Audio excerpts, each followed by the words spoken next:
Olá, queridos alunos, tudo bem? Aqui é a professora Valquíria Paiva, professora de Química do Instituto Piaget de Ensino. Este áudio eu estou gravando para explicar para vocês a respeito da cinética química. Vamos falar sobre a lei cinética da velocidade das reações. Eu peço que vocês acompanhem este áudio juntamente com os slides que eu enviei. A primeira coisa que nós precisamos lembrar no slide 2 é que o que é a lei cinética da velocidade das reações? Primeiramente, o que é cinética química? Ela é o ramo da química que estuda a velocidade em que as transformações ocorrem. Esse estudo ele é feito de modo a interpretar, por exemplo, quais os fatores que podem influenciar a velocidade de uma reação, auxiliando no planejamento de reações ou mais rápidas ou mais lentas.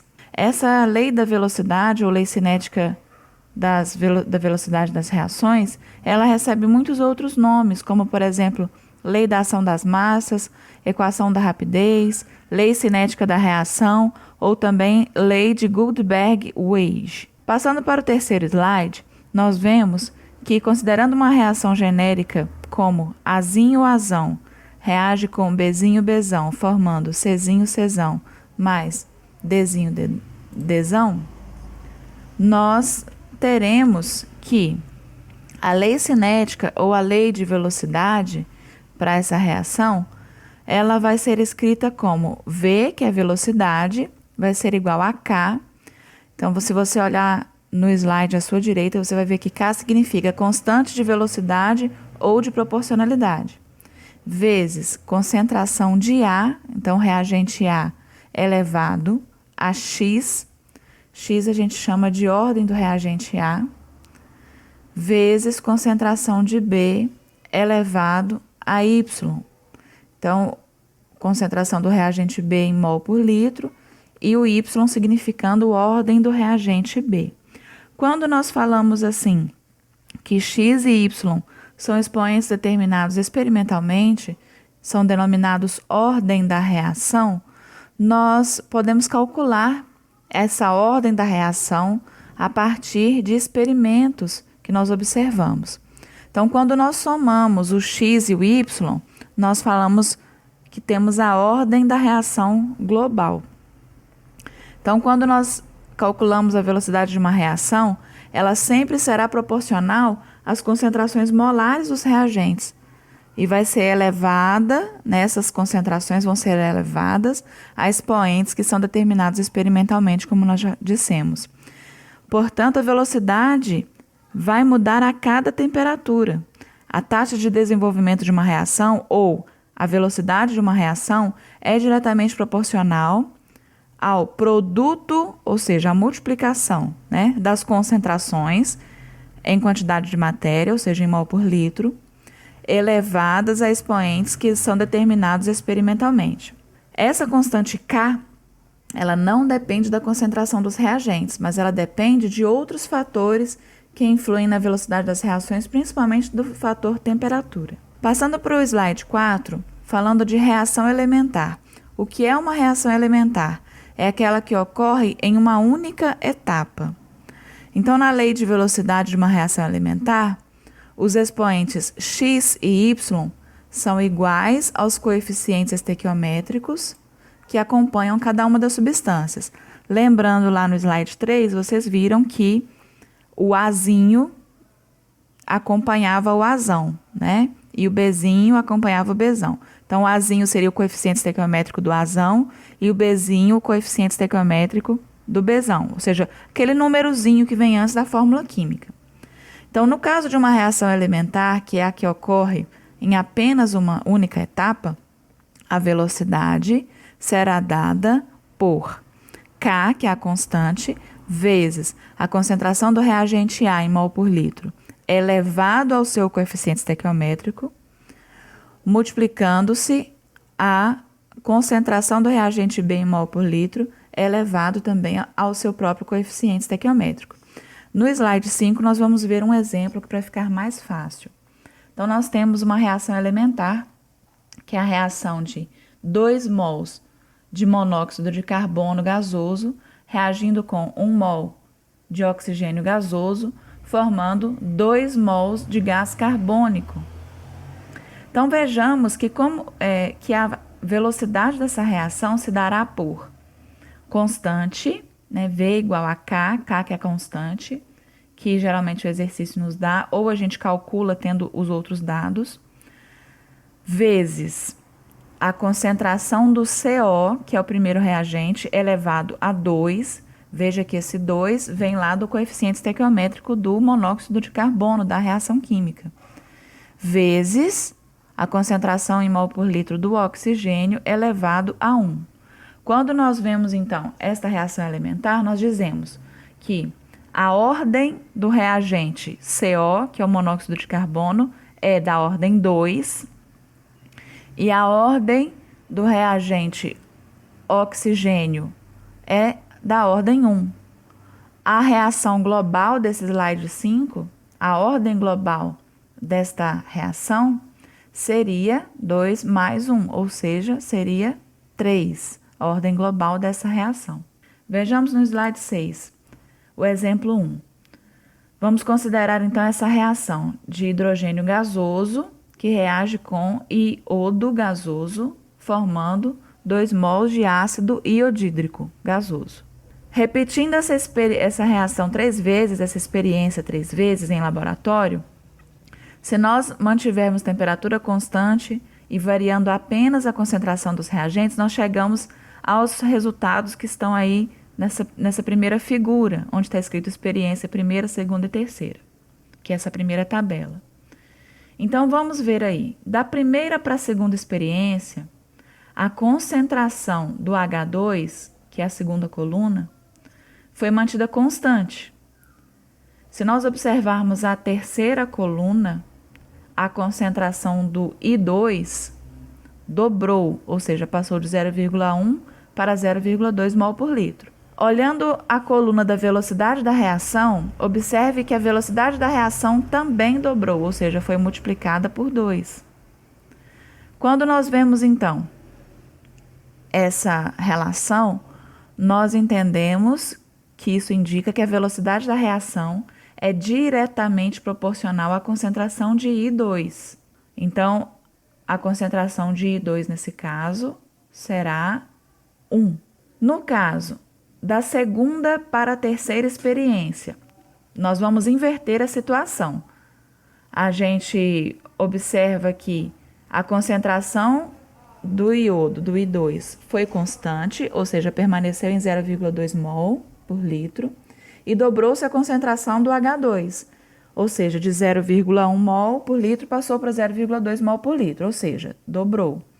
E o que aconteceu com a velocidade? A velocidade novamente dobrou. Isso mostra que a velocidade dessa reação também é proporcional à concentração do hidrogênio, H2. Matematicamente, então, nós chegamos a esse quadradinho aí que está no final do slide 6, que velocidade dessa reação vai ser dada por K, que é a constante, vezes a concentração do hidrogênio, vezes a concentração do iodo.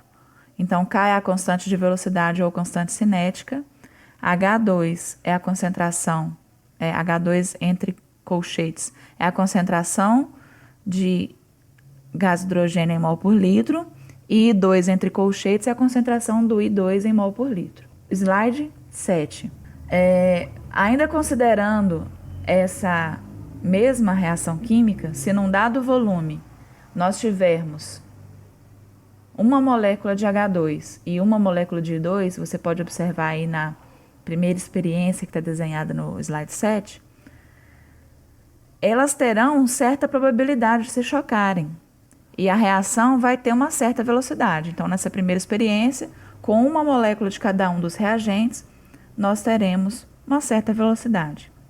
Considerando, então, 2 moléculas de iodo, que está desenhado na segunda experiência, que é a figura do meio. Isto é, então, a gente dobrando a concentração de iodo, a probabilidade de uma molécula de hidrogênio, que é a molécula branquinha, chocar-se com uma molécula de iodo, vai dobrar. Consequentemente, também vai dobrar a velocidade da reação, certo? O mesmo raciocínio será válido para o caso de nós termos, então, 2 moléculas de H2 e uma molécula de 2, que seria semelhante à segunda experiência. Agora, observe essa figura do slide 7, que está mais à direita, que é a terceira experiência. Se nós duplicarmos tanto a concentração de H2 quanto a concentração de I2, a probabilidade dos choques efetivos vai ficar 4 vezes maior. Então, a velocidade vai se quadruplicar, que é o que acontece com a terceira experiência nesse slide. Então, você observa que quanto maior a quantidade de moléculas de reagentes, nós teremos uma consequência, né, na velocidade da reação, aumenta a velocidade. Quando nós tivermos, então, uma reação não elementar, que é o slide 8, é a reação que vai ocorrer em 2 ou mais etapas. Cada etapa dessa reação vai possuir sua própria energia de ativação, e a velocidade da reação global vai ser determinada pela etapa lenta da reação. Isso é importante. Quando a reação tiver mais de uma etapa, 2 ou mais, a etapa lenta da reação é que vai determinar a velocidade da reação global. Falando de mecanismo das reações, o mecanismo das reações consiste no conjunto de reações elementares pelos quais passa uma reação química. No slide 9, nós temos uma aplicação mais prática dessa compreensão da reação não elementar. Quando a reação é não elementar, nós temos que considerar o seguinte, como se fosse um pedágio. Está vendo aí no desenho do slide 9 que nós temos muitos veículos. Se no pedágio só passam 5 veículos por minuto, logo após o pedágio, só estarão passando os mesmos 5 veículos por minuto. Ou seja, é isso que eu quero dizer quando nós temos uma etapa lenta numa reação química. Nesse exemplo, o pedágio é a etapa lenta da viagem, ou seja, é ele que vai determinar o fluxo dos veículos daí para frente. Dentro de uma reação química, cada etapa é denominada reação elementar. E ela ocorre, essa etapa, lembrando lá dos choques efetivos, ocorre pelo choque direto das moléculas participantes. Então, evidentemente, quando nós tivermos 2 etapas, a soma de 2 etapas, ou seja, a soma de reações elementares, vai nos dar uma reação global. Nessa soma, a gente tem que cancelar os intermediários da reação e, assim como nós fazemos, né, aqui com a conexão com os veículos. Então, vamos ver no slide 10 o que está acontecendo. Aí tem um exemplo de uma reação não elementar. Temos uma reação de NO2 gasoso reagindo com CO gasoso, formando NO gasoso mais CO2 gasoso. Essa reação ocorre em 2 etapas. A etapa 1, que é a lenta, onde 2NO2 gasoso vai formar NO3 gasoso mais NO, e a etapa 2, que é a etapa rápida, onde NO3 gasoso mais CO gasoso vai formar NO2 gasoso mais CO2 gasoso. O que vai determinar a velocidade desta reação química? Será a etapa lenta. Como na etapa lenta nós temos apenas um reagente, que é o NO2, então a velocidade desta reação não elementar será dada por K, que é a constante, vezes concentração de NO2 ao quadrado, que corresponde à primeira etapa, que é a etapa lenta. Então, veja como é importante nós conhecermos o andamento ou o mecanismo de uma reação e compreender a sua velocidade. Então, o mecanismo nós definimos como conjunto de reações elementares pelas quais passa uma reação global. Vamos para o slide número 11. Quando uma reação ocorre em várias etapas, ou seja, uma reação é não elementar, cada etapa, ou seja, cada reação elementar, vai ter sua própria energia de ativação.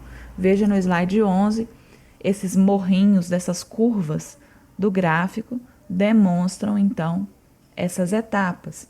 Então, primeiro, a energia de ativação da primeira etapa lenta, veja como é maior do que a energia de ativação da segunda etapa, que é a etapa rápida. Então, verifique que esse gráfico demonstra o caminho normalmente percorrido por uma reação, né? Para o slide 12, a explicação é da ordem da reação. Voltando ao exemplo do NO2 mais CO formando NO mais CO2, a velocidade da reação é K vezes NO2 ao quadrado. Nós já vimos que isso é determinado pela reação não elementar na etapa lenta. Então, a ordem de uma reação é a soma dos expoentes que aparecem na fórmula da velocidade. Como nesse caso nós só temos o expoente 2, a ordem desta reação no slide 12 é a reação de segunda ordem. Vamos ver no exemplo 2, que está no slide 13. Nós temos 2 mols de hidrogênio gasoso reagindo com 2 mols de NO gasoso, formando nitrogênio gasoso mais 2 mols de H2O, de água gasosa. No experimento 1, né, se nós mantivermos constante a concentração de NO, que é o reagente, veja que a concentração do H2, que é o outro reagente, dobra, certo? E, consequentemente, a velocidade da reação também dobra. Como a concentração de H2 faz dobrar a velocidade, nós dizemos que a ordem do hidrogênio nessa reação é 1, porque ele influi diretamente, né, proporcionalmente à velocidade da reação. Se nós observarmos do experimento 1 para o experimento 3, mantivermos constante a concentração do hidrogênio e vamos observar que vai duplicar a concentração do NO.